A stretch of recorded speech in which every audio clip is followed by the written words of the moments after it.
code. So it's still working in a local folder, which is really similar. So basically all this work is being locally into markdown files and CSV files and things like that in a local folder.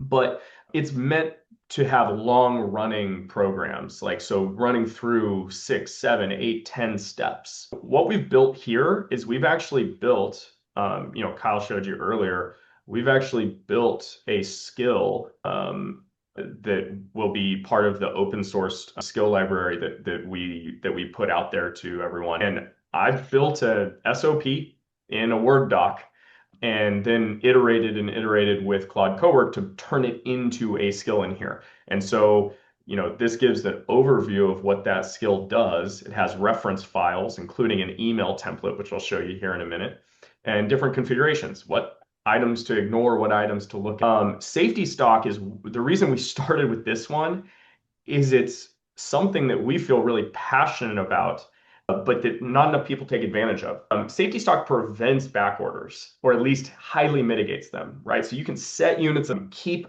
back orders from happening because the warehouse goes to a bin and finds no units in the bin when they're expecting to see something there that they could put into their pick. It's a pretty common thing, it happens at every warehouse. It's just a natural part of running these businesses. But up until now, a safety stock program has been pretty onerous to manage because the best iteration of it is you set aside units to keep them from going into available in Shopify and selling. Let's say you set aside 5 units per SKU.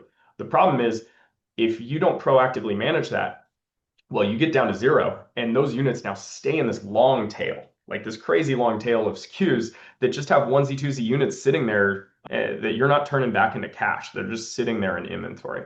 And so with the safety stock program, you can now have this scheduled, have this run daily or weekly or multiple times per day, and it's going to be able to tell you where are your SKUs. Like what we've programmed in here for this skill is like, what SKUs have units below 10 in available, but greater than 0 in safety stock.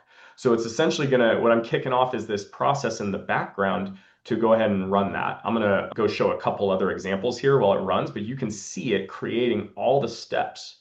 And so I'll run through that in a second here when we jump back. But in the meantime, I'm gonna jump over to this other one. This is our supply chain health check. So again, taking advantage of the GoodDay data model and operating context, what I asked here was I said, hey, run, this would be another long running job. Check for a bunch of things. This could be programmed in as a skill as well. In fact, it will be. But it runs this health check and says, hey, here's all the POs that I scanned, the open blocks, the units, critical findings.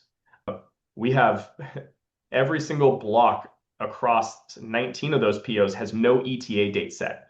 So your e-commerce team, your customer support team, the warehouse team, no one's going to know when those units are arriving.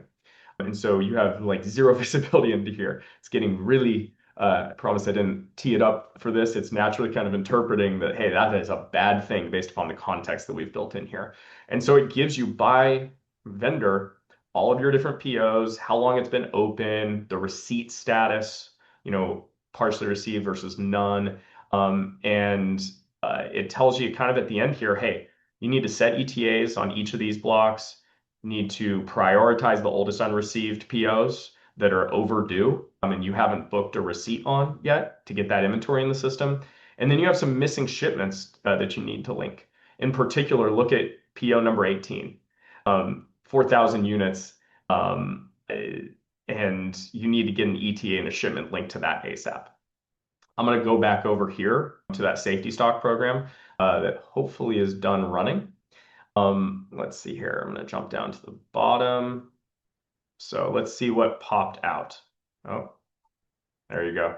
I had to allow for this. Dang it. Classic Claude. So you'll see that every once in a while when you're playing around with these things where you have to like re-allow permissions. When I had to re-download Claude like right before the demo started, of course, because it crashed on me. So there's other like examples where you can do really long running jobs. I'll show you another one here in the chat. So it's not like you can't run a really complex prompt. So this is saying, hey, look where inventory is imbalanced in the Austin warehouse between channels. And so it spits out a freaking laundry list, including a formatting here of all of the different results by SKU that hopefully loads here in a second. This we've loaded in all of our brand guide and styling so that you can have like some actually digestible reports, but it's giving you like, hey, what's your inventory position? 33 SKUs with a deficit in wholesale. How many can you balance out from ecom? How many are unable to fully balance and across how many customers? And then it gives you kind of a look at the biggest demand drivers and what their states are. And then you can see, hey, if you actually create transfers off of this, which SKUs are going to be fully covered, and then which SKUs are you still short and you probably need to issue a PO, and you can start to trigger that action next. So let's jump back over here. Hopefully it's not getting held up by permissions again. All right, awesome. So let's walk through what happened here. You can see all the tool skills. So the really cool part of this is you can see the thinking that it's doing. You can see how it's using the GoodDay MCP. What are the files and tools that it's calling? You can see that it created an email draft in Gmail here. And so this is your morning safety stock analysis for April 8th.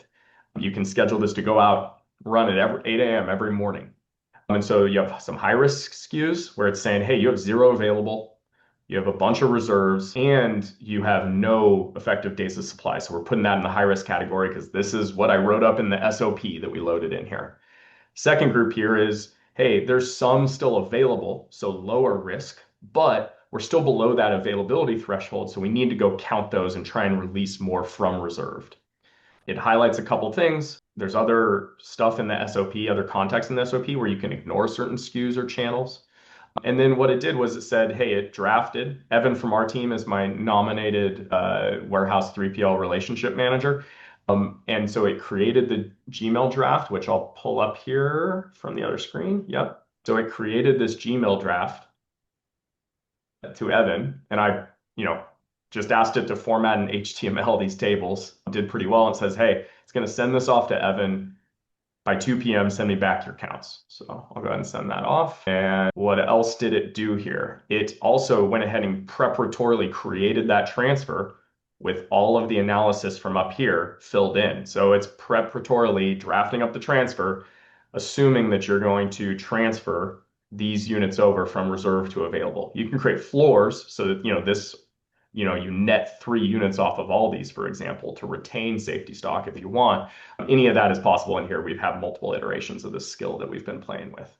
And so in the background, we'll go through that process, but let's go ahead and open this link so that y'all can see this transfer just created in the GoodDay UI with all those line items and notes applied.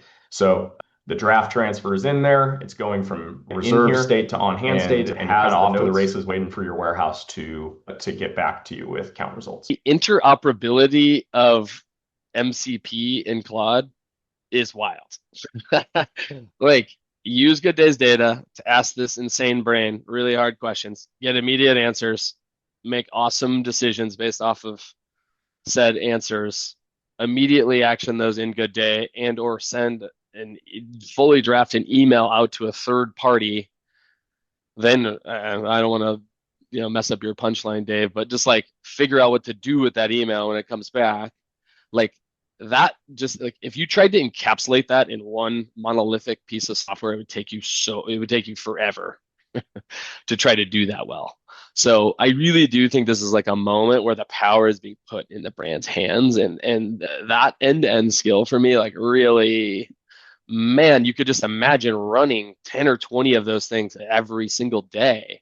And it totally changes your behavior. When I think about things like inventory recon, safety stock emails into the warehouse, like we would do these things once a week or every 2 weeks because it was so hard to do the analysis. So now, like, this is like this big kind of esoteric argument around AI. It's like, are you going to use the software more or less? I was like, I don't know. So far, I'm saying I would just imagine already using this way more. Like I would go from doing this once a week to 7 times a week. And I would figure out where where the efficiency is on there. I'm sure there's some diminishing frontier that you have to back off of, but man, directionally, I would be using I would be using this stuff a lot more, not a lot less, which is really cool as a brand operator to feel and see in the technology. What are you looking at here, Dave? Yeah, I mean, just to echo that, safety stock is one of those best practices that we recommend a lot of people do. Very few take us up on it because it is taxing. You have to manually go in and run the analysis, tell the warehouse to do their counts, take those counts and actualize them into the transfers and adjustments and submit those. And so the cool thing here, so Evan, our pseudo warehouse relationship manager, thank you, just responded with the counts. And so the warehouse counted, and there's a few variances in here. One that I'll call out here, right, is this is such a good case for this program because you thought you had 9, Shopify thought you had 9, Shopify would have oversold by 8 units. And if you're seeing good velocity on this SKU, you might have 8 back orders and only kind of catch it a few hours later once the warehouse goes through and prints out all their pick slips and actually goes down there and looks to grab those units. They might not find it for a couple hours. And so when in the meantime, it pulled in Evan's results. I just sent this back. I kicked this off. You may have seen that on the screen when I flipped back on to sharing. So it pulled back in the results here, recognized the variances, and it's saying, hey, there are 4 non-zero variances. First, you need to do an adjustment. So we're going to add an adjustment for these and create an adjustment, but leave it in draft. And you got to do that first. And so recommended order of operations, which we built into the SOP, is review and submit the adjustment first, then update the transfer line and submit. It even tells you why this matters. So this is the power, I think, of working closely with a good data model, good APIs, a powerful system, and like a group of operators that can help you craft these SOPs. We're going to continue to be delivering these things over so that you can continue to put more of these types of operations on autopilot. We hope it will create, like Kyle said, a really expanded use of the system and all the capability we're adding in. All right. Well, I was going to do a wholesale sales order basic demo, and that seems pretty dumb and trivial at this point. And we have, because that is way cooler. What they just showed you is insane. I do want to say that no. So imagine, right? Like, so that is one skill that we created that you can set up to run on a recurring basis. And you saw how the human is in the loop. They need to read it. Think of a skill as one operational capability end to end. You can set it up in Claude so that it runs every day at 9 o'clock. I'll tell you what Claude's really good at: hitting that 9 o'clock deadline every single day, does not miss, right? Because it's programmatic in nature. So you can rely on it. You're going to go through that same process. But man, if you then start to open your mind and say, okay, now what if I had 20 different capabilities? And I was just interfacing with some one thing, like that is an agent. That is GoodDay's operating agent that we're going to be delivering this year. Like that full end-to-end operational system that does all sorts of crazy stuff for you inside of your business is going to live inside of an agent. All right. Thank you everybody for the time. I appreciate all the engagement. This is really fun. A lot more to come. Thanks, y'all.